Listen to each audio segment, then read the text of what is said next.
मी promise केलं होतं ना की मी तुला प्रपोज करीन. मग हे सगळं काय लीला? सॉरी एजे, खरंच. काय सॉरी लीला? लीला तू हट्टी आहेस, मला आवडतं. इनफॅक्ट तुझा हट्ट पूर्ण करायचा मी दरवेळेला प्रयत्न करत असतो. कुठल्याही गोष्टीत तुझं डोकं सरळ चालत नाही. काहीतरी वेगळाच विचार करतेस तू. एक अतरंगी प्लॅन बनवत असते दरवेळेला. तेही मला आवडतं लीला. पण आज जे तू केलंस ते तू लिमिट्स क्रॉस केल्यात लीला. मी तुला प्रपोज करणार आहे. ती आपल्या दोघांमधली प्रायव्हेट गोष्ट आहे लीला. असं सगळ्यांसमोर किती एम्बॅरेसिंग होतं माझ्यासाठी, तुला कळतं तरी का? एजे, ते मी जरा एक्साइट झाले. आय नो लीला, पण दिस इज नॉट राईट. आणि या गोष्टीवर मी खूप अपसेट आहे लीला.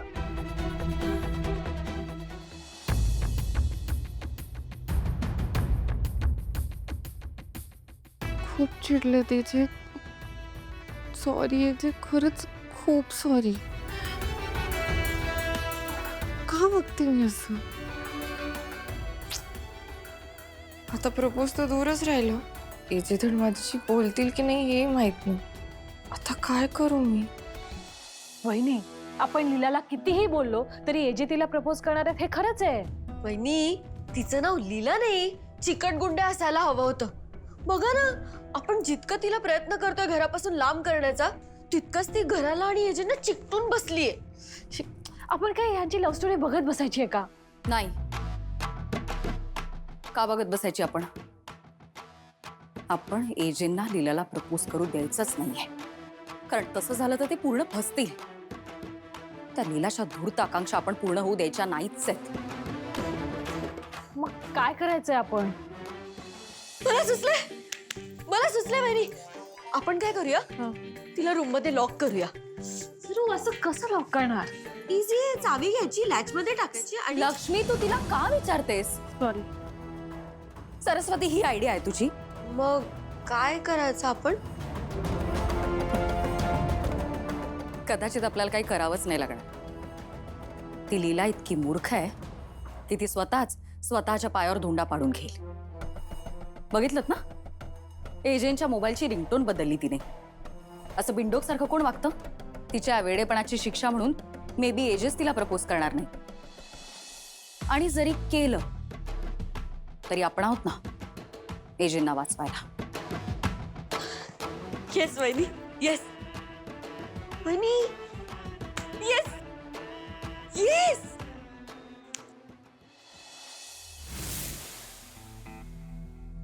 मी खूप हार्शली बोललो का लीलाशी? पण तिने जे केलं तर चुकीचं होतं.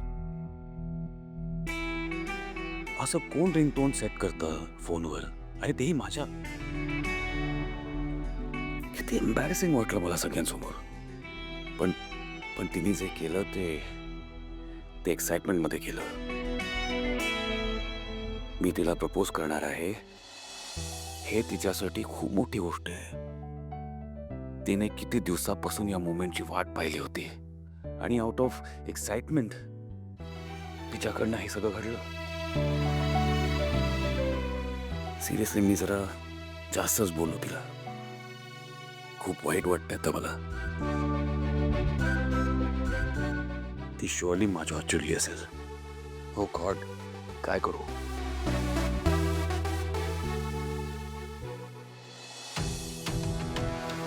पार्टनर, हे काय केलं मी? उगाच ओव्हर एक्साइट झाली आणि सगळ्याची माती केली. आता हे जे म्हणाले होते ना, त्यांनी शब्द दिला होता की ते मला प्रपोज करणार. मग त्यांनी केलंच असतं.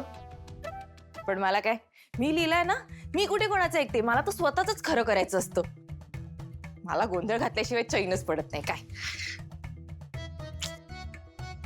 विचारे एजे, केवढं एम्बॅरेसिंग झालं असणार त्यांच्यासाठी. बरोबर आहे त्यांचं.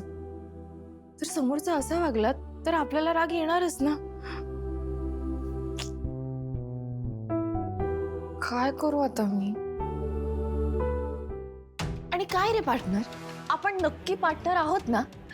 मग तुला दिसत असताना की मी खड्ड्यात उडी मारतीये, तू का थांबवत नाहीस मला? बट सॉरी तर म्हणायलाच हवं.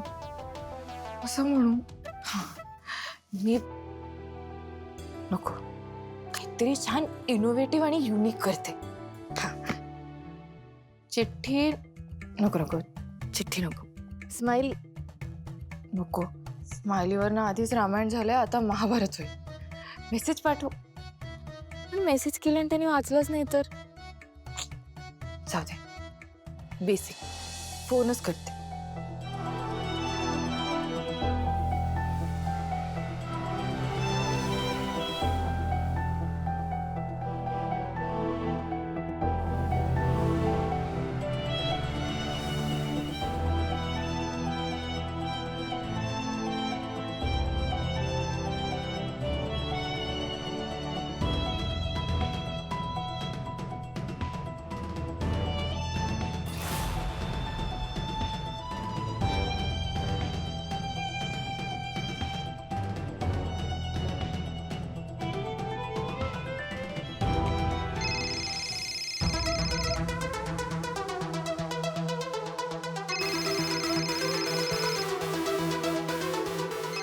त्यांचा फोन आहे.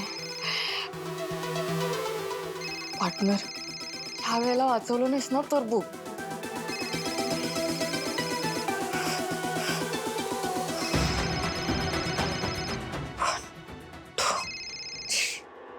सॉरी.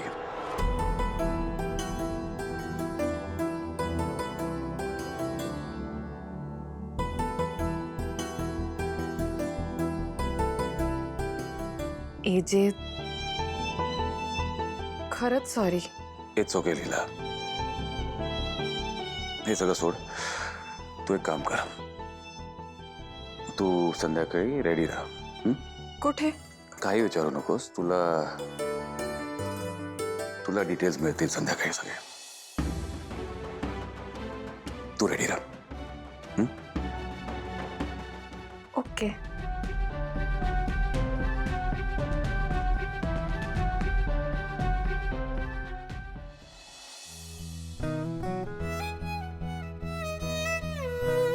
म्हणजे एजे माझ्यावर चिडले नाहीयेत आणि ते आज मला प्रपोज पण करणार आहेत. जरा जरा दीवानापन, जरा जरा मिठी चुबन, जरा इशाऱ्यांची, जरा शहाऱ्यांची चाहूल आहे ही पहिल्याच प्रेमाची. जरा जरा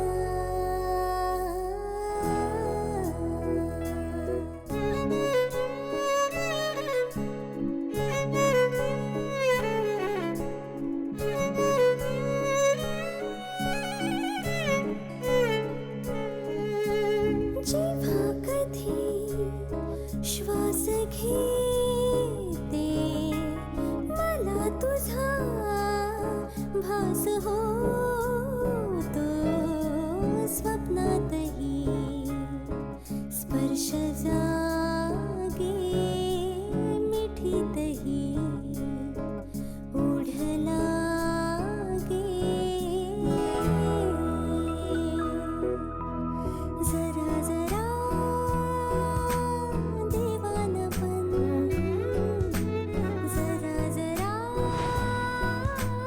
मिठी चुबन, जरा इशाऱ्यांची, जरा शहाऱ्यांची चाहूल आहे ही पहिल्याच प्रेमाची. जरा जरा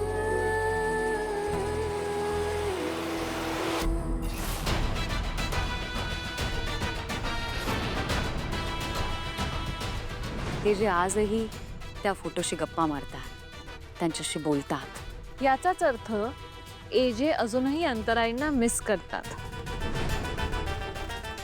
एजे नक्की तुम्हाला तिथे प्रपोज करतील जिथे त्यांनी अंतराईंना प्रपोज केलं होतं.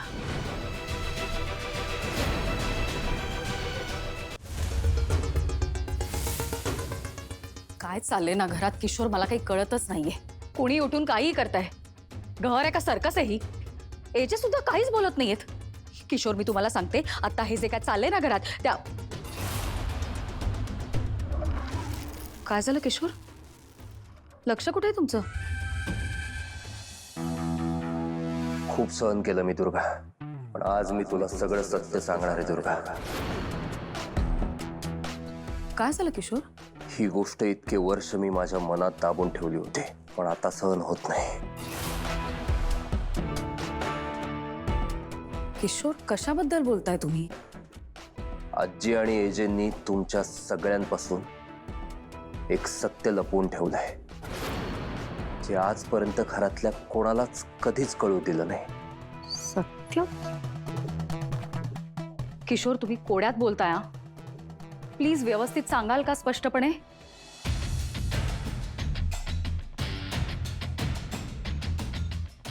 दुर्गा, तुला मी आज जे काही सांगणार आहे ते आमच्या भावांच्या आयुष्यातलं सगळ्यात मोठं कटू सत्य आहे. ते आजवर मी कोणालाच सांगितलं नव्हतं.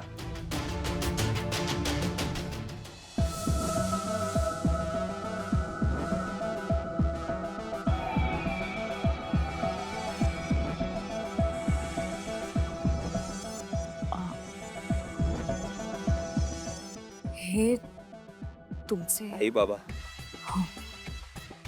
हे कसे गेले तुला माहितीये?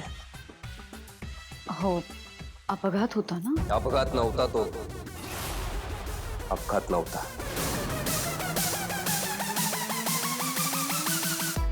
मी ज्या रात्री आई बाबांना शेवटचं भेटलो ना, ती रात्र आजही माझ्या डोळ्यासमोर तशीच्या तशी आहे.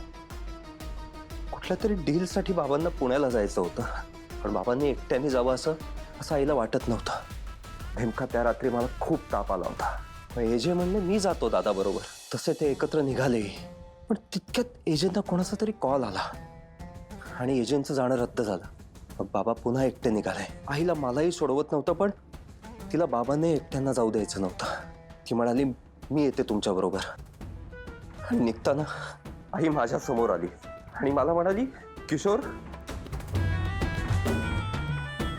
बाळा, तू या घरातला मोठा मुलगा आहेस ना. प्रमोद आणि विराजकडे लक्ष दे. तुझ्या गोळ्या वेळेवर घे. आम्ही काय आत्ता जाऊ आणि उद्या दुपारपर्यंत परत येऊ. मी परत आले ना की तुझ्या आवडीचा मऊ भात करून देईन. ना माझं गुणी बाळ. मला कुठे माहिती होतं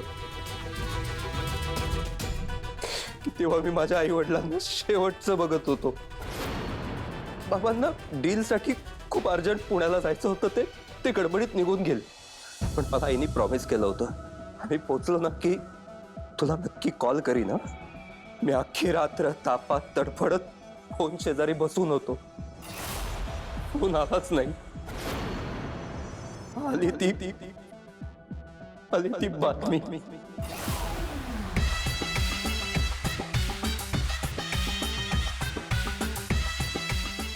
किशोर, तुम्ही इथे बसा. Kishore, I am so sorry. Please तुम्ही शांत व्हा. पण या तेजे आणि आजींनी काय लपवलंय? किशोर, तो एक अपघात होता. अपघात नव्हता तो.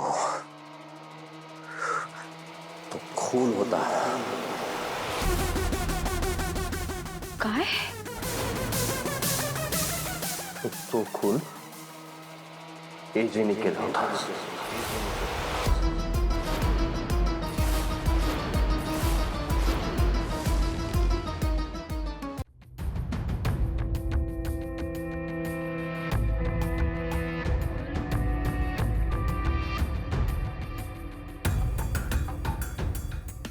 अंतराताई, सगळ्यांना असं का वाटतं की मला तुमची जागा घ्यायची आहे? तुम्हाला तर माहिती आहे ना, मला तुमची जागा कधी घ्यायचीच नव्हती. उलट मला एजेंटच्या मनात माझी स्वतःची जागा निर्माण करायची. अंतराताई, मला माहिती आहे तुम्ही एजेंटचं पहिलं प्रेम आहात, त्यामुळे त्यांच्या मनात तुमच्याबद्दल एक हळवा कोपरा असणारच. आणि खरंच सांगते, माझा अजिबात विरोध नाहीये त्याला. अंतरातही माझं ना एजेंवर मनापासनं प्रेम आहे, त्यामुळे मी त्यांना पूर्णपणे स्वीकारलंय. मग त्यांच्या पहिल्या प्रेमाचा कसा काय विरोध करेन मी? आज जर एजेंनी जिथे तुम्हाला प्रपोज केलं होतं तिथेच मला नेलं ना, उलट त्यांनी त्यांची इतकी स्पेशल आठवण माझ्याबरोबर शेअर केली, याचा खूप आनंद होईल मला. माझी फक्त एकच इच्छा होती की एजेने मला त्यांचं माझ्याबद्दलचं प्रेम बोलून दाखवा. आणि आज फायनली ती इच्छा पूर्ण होणार आहे.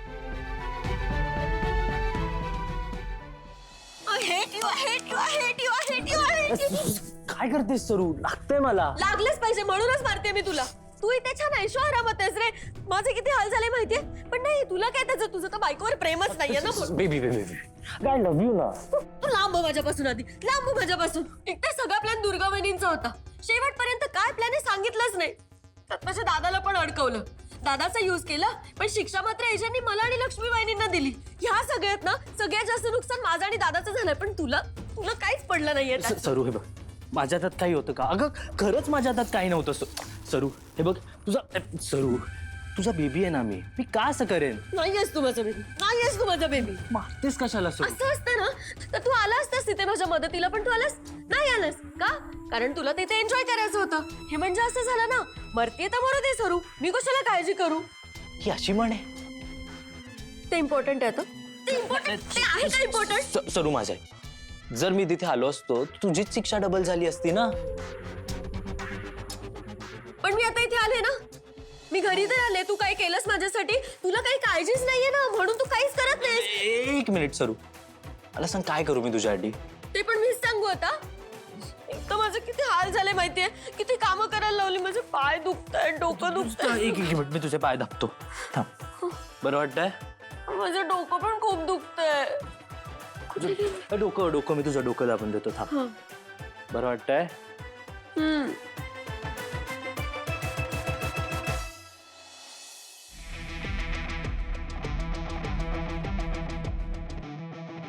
आणि लक्षात ठेव विश्वा, याच्यात कुठली गडबड होता कामा नाही. Yes sir. हो, सगळं व्यवस्थित होईल सर. सर, एक प्रश्न विचारायचा होता. विचारू? शूट. म्हणजे आधी सॉरी म्हणतो सर, हा प्रश्न मी विचारता कामा नाही, पण राहवतच नाहीये म्हणून विचारतो सर. सर, ही जी तुम्ही तयारी करायला सांगितली ती मी करतो, अगदी जय्यत तयारी करतो. पण अशी तयारी एखादा माणूस प्रपोजच्या वेळी करतो ना, आणि आता तुम्ही आणि प्रपोज म्हणजे म्हणजे तुम्ही लीलावहिनींना प्रपोज करणार सर? वा सर, काय कमाल बातमी दिली. मी आत्ताच्या आत्ता लीलावहिनींना ही बातमी सांगतो सर. एक minute. What is wrong with you? विश्वा, हे लीलासाठी सरप्राईज आहे. तिला कळता कामा नाही.